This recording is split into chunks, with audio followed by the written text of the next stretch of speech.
nagiging paulit-ulit yung aking sinasabi. Talagang salamat dahil nakarami ako sa parang ito at yun nga po, tumaas ang vision ko para ako ang ilalagay na ako sa walang pinakatawas nakalimutan ko na dalit na kalimutan tapos sa awa ng Diyos sabi ng mga nakundi mami ano naman yung hindi na story is story ayun okay yun kaya yung inano sa akin ni pastor namin na ng gamot ando naka-standby lang. Thank you Lord dahil hindi na po. Thank you naman at hindi na yung press hindi ko na nainom. At sabi nga ng doktor, sa 20 na lang ako pumunta sa March 20. Naging okay naman po. Salamat sa Panginoon. Hindi po niya ng tanong pagkakalo kami ng kalanginan at hindi ako na-bother. Unang pinagpapasalamat ko nga po, salamat ako sa Panginoon sa kalingan at papasalamat din ako sa kanya dahil bukas po idadagdag ng Panginoon ng taon ng aming anniversary ng civil wedding. At dapat po, pinapanalangin ko rin naka-ready na ako. Kasi ito sa ating bagyo. Noong una ay parang hesitant pa ako. Sabi ko, sumasakit naman yung mga ko, tsaka parang tinatangal ako. Kasi kami lang dalawa dahil hindi pwede mga anak ko, may mga trabaho, may mga pasok. Ayaw ko naman siyang pag-drive-in. Si Jay, willing naman nasasama sila. Ayaw ko pag-drive-in si Daddy. Ngayon, sabi ko, yung sige, sumakay naman tayo sa first class na may uso ngayon yung ngayon, tinignan lahat. Talagang hindi parang pumunta. Dahil puro walang available. Kahit online namin.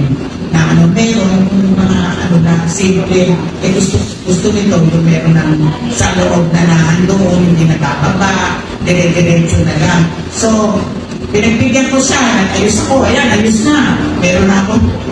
Sabi ko, pinagpe-pray ko, tanong ng tanong pati yung kasama ko sa bahay dahil sasama-sama sila. Magdala na ng sasakyan. Sabi ko, God willing, pinagpe-pray ko pa. Sabi ko, pero siguro, hindi talaga inalaw ni Lord na pumunta kami. Tapos siya na rin yung tinama dahil wala kami makakang kahit kami dalawa lang na puro kahit sa kubaw, tinignan lahat si Jay pa nagtalo wala talaga kung gusto namin na stage, hindi lang stage, hindi talaga may higaan na may CR yun, wala. Tapos sabi ng Jenny, pupunta naman tayo kasama ko kayo kung sa bago mag-match ko lang anniversary na namin ng church wedding anniversary namin. Kaya sabi niya, sige, gano'n na lang natin pasalamat na tayo sa Panginoon dahil sabi ko basta nakaready lang yan, anytime ka ako kung God willing ka ako. Pero papasalamat ako sa Panginoon dahil dagdagan niya muli ng taon ng aming anniversarios bukas. Kasi every 4 years lang yun February 29, tapos may March 12 pa kami. Kaya sabi niya, na lang, sige, labas na lang tayo ng matana. Then, so, meron tayong ilang nag-ibig naman ito bagong Bible at Code. Unahan lang wala nang grupo, unahan lang yung sagot. Meron ng mga picture, sulaan nyo kung ano sino yung tao na sinasabi sa picture. Who is the Bible character? Unahan lang, ito yung una. Good, wala pa yung tayo dyan Ano na yan si Play.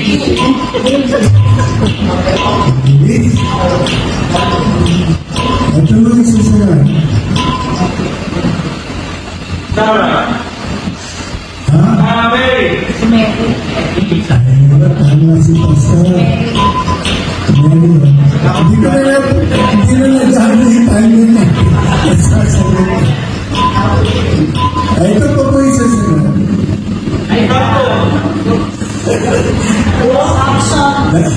Dapat disqualify na si Pastor eh.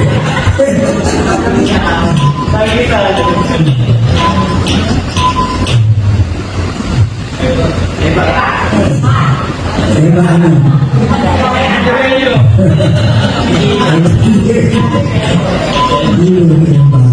Ito yung sasagot. Ang galing niya.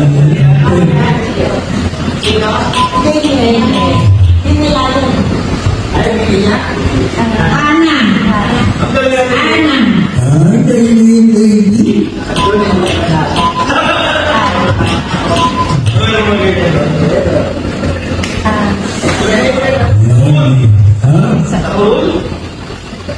Si Basta. Bakit si Sir Basta? Galing eh.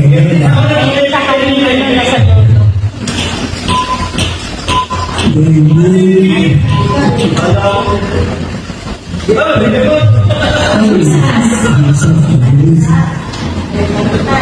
Ganun eh, kasi parang yung tubig eh, pinagdahan. Ayan. Moises. Ang galing eh. Okay.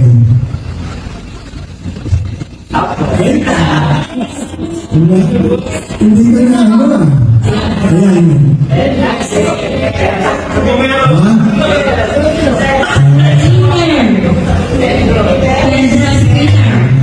Tama si hindi na ako nagsisira ng So, ang pag-aaralan po natin ngayon ay tungkol tayo pero Brad, pakiano na nga. Okay ha? At gusto ko rin yung ma-explain sa inyo.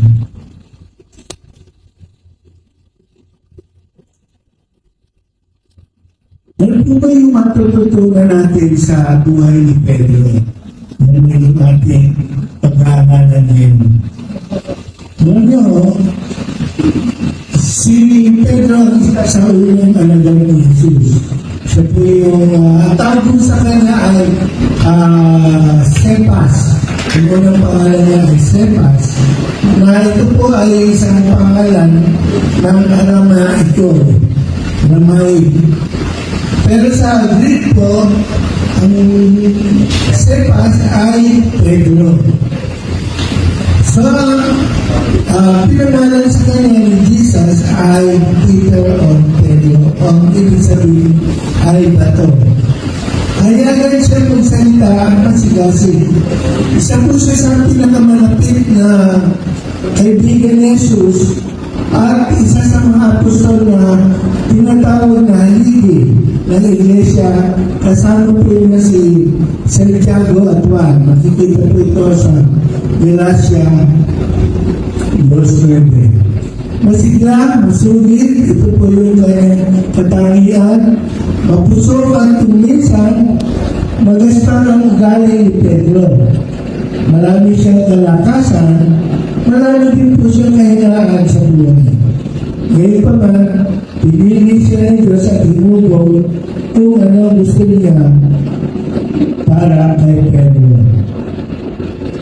Dahil na talaga kay Pedro ang maging leader, siya rin naging tagapagsalita ng 12 alagad. Siya po pala yung spokesperson. At higit sa lahat si Pedro ang unang nagpahayag na si Jesus ang anak ng Diyos na buhay. Isang katotohanan ng Diyos ay nagayan kay Pedro ayon kay Jesus sa makikita po sa Mateo 16:16-17. Kasama si Pedro nila sa Santiago at Juan sa mga lagad ng pinakamalapit kay Jesus. Tinutuloy po siya for good ni Jesus. Sila tatlo lamang ang kasama ni Jesus nang buhay muli ang anak ng babae ni Jairo at magbagong anyo si Jesus sa isang mataas na bundok. Si Pedro rin ang kasama si Juan ay inutusan ni Jesus para napansin po niya na malakas ang hangin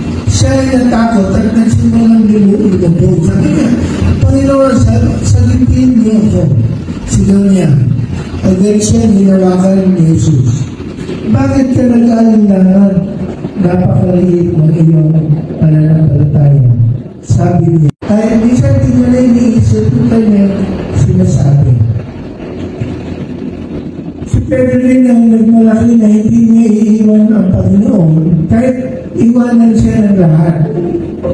Pero nakita po natin na tatlong beses niya itinatwa si Jesus. Matapos na po malaki ni Pedro ang katapatan niya, gusto niya kasi ipakita kay Jesus yung kanyang katapatan. Tinatwa niya ng tatlong beses sa Panginoon. Ngunit sabi ng Panginoon,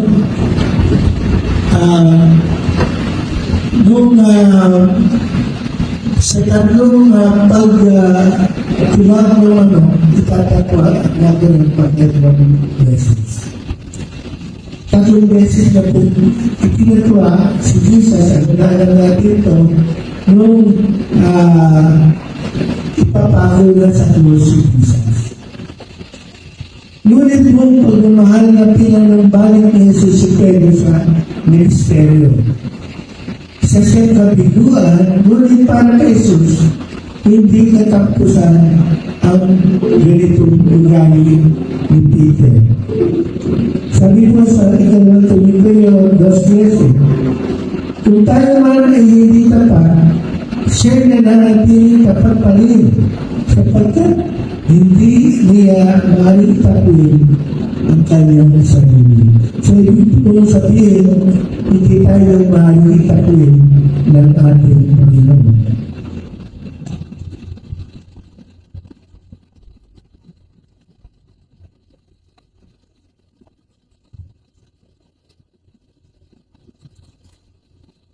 Pedro, nakikita tayo ni Jesus kung paano niya tayo bumibigin upang maging kalagayan. Sabi po sa Pilipos 1:6, natitiyak ko ang mabuting gawang pinasimulan sa inyo ng Diyos ay kanyang lulubusin hanggang sa araw ni Kristo. Yung una pa lang po nakatagpo ni Jesus, ay tinawag agad ni Jesus na Pedro si Simon. Ibig sabihin, nagtiwala agad sa kanya si Jesus. Dahil sa mga mata ni Jesus, ang magaspang at walang-ingat na tao tulad ni Pedro ay isang matibay at tapat na bato. Sa ating buhay po, maraming nakikita din po hindi tama o hindi naman makikita sa atin yung perfectong buhay ng isang biktima. Ngunit tulad po ni Pedro, makikita po tayo ng Panginoon. At kaya niya po tayong bubugin at maging kalagayan. Dahil gumagamit si Jesus ng mga hindi inaasahan ng gagawa. Isa naman po malinista mula sa Galilea, si Pedro. Ngunit tinawag siya ni Jesus na maging malinista ng tao. Ginamit siya ng Diyos sa mga dakilang bagay dahil nandala si Pedro na iwan ang lahat sa pagsunod kay Jesus. Siya ay nasa kanyang bangka at siya ay isang malinista. Ngunit nung tawagin siya ni Jesus, iniwan niya yung kanyang hanap buhay. Nagmangha mga tao sa katapangan ni Pedro sa pagmahal sapagkat isa lamang siyang ordinaryo at hindi nakapagtangan. Ngunit natatanda ng mga tao na kasama nila si Jesus. At kaya nung araw ng Pentecoste, si Pedro ay nagsalita sa mga tao sa Jerusalem at natagdagan na may 3,000 ang mga bagong mananampalataya. Ito po yung may sermon si Pedro sa Jerusalem. At noong panahon na yun ay 3,000 ang sumampalataya sa ating Panginoon.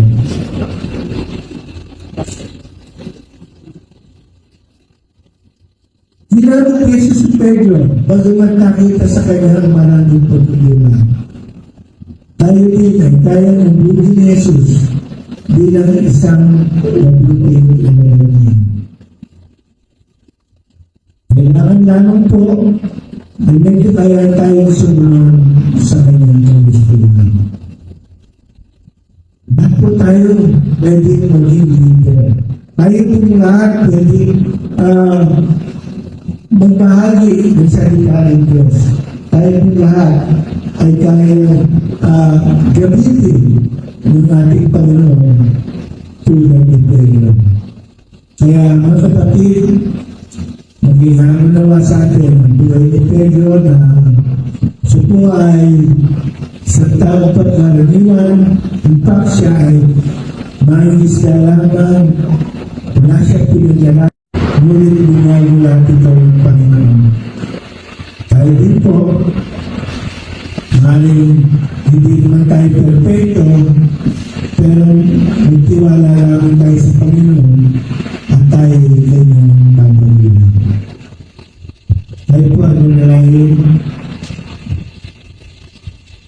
Aming Panginoon, nawa ay maging inspirasyon namin, Panginoon, ang maging buhay ng Pedro. At aming Panginoon ay mula sa hindi dapat ay maaari mong gamitin sa maraming gawain sa Iglesia. Ipalayan niyo po ang bawat isa ng Panginoon. Gamitin mo po kami, Panginoon.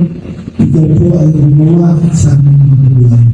Ipalayan niyo po ang bawat isa namin at tuloy po kami pababayaan, Panginoon. Panginoon, ikaw po ang siyang maging gabay namin sa lahat ng pinagagawa mo sa amin. At alam po namin tulad ni Pedro ay magiging kapakita-kinapagkaroon lalo na